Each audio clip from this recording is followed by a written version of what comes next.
Hello and welcome to ICMR NIE's online course on causal inference from observational studies, NISA 201. Welcome back to the topic on logic and logistics of cohort studies. In the second session, I will be talking about various types of cohort studies. We can follow two types of cohort. It could be either closed or open cohort.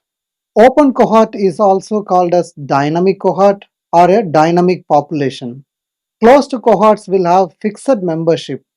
Once we begin the follow-up, we will not be able to add any new members in a closed cohort.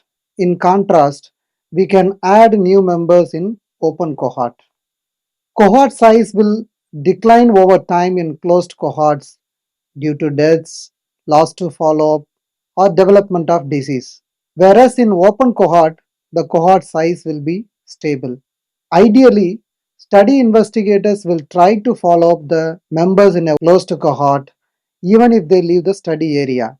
In case of open cohort, which is usually defined geographically, people who leave the area will not be followed. Randomized control trials and Framingham Heart Study are examples of closed cohort. We can take cancer registries as an example of open or dynamic cohort. You can see in this figure, as time passes, cohort size decline in case of a closed cohort. In contrast, the size of the cohort is stable in case of open or dynamic cohort. We can classify cohort studies into three types: prospective cohort study, retrospective or otherwise called as historical cohort studies, and the third, ambidirectional cohort studies. In prospective cohort studies, the investigators design the study, we enroll the participants on the basis of exposure, and we collect baseline exposure data.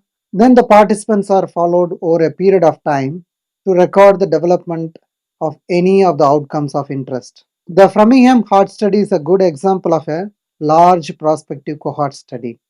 In a retrospective cohort study, the investigator goes back in time and ascertains both the exposure status and outcome by reviewing the records.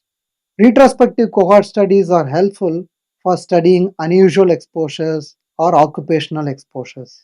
Compared to prospective cohort studies, the retrospective approach takes much less time and cost. In a retrospective cohort study, we rely on existing records, so the important information related to exposure outcome may be missing or otherwise unavailable. A cohort study may also be ambidirectional, meaning there are both retrospective and prospective phases of the study. We could gather the exposure data from the records, and then the participants are prospectively followed to ascertain the outcome. So, in summary, we could follow two types of cohorts like closed or fixed cohort, and the second is open or dynamic cohorts.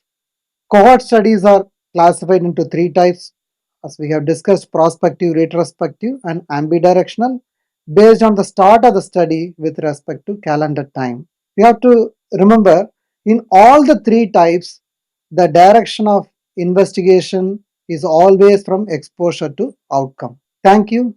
See you in the next session on exposure ascertainment.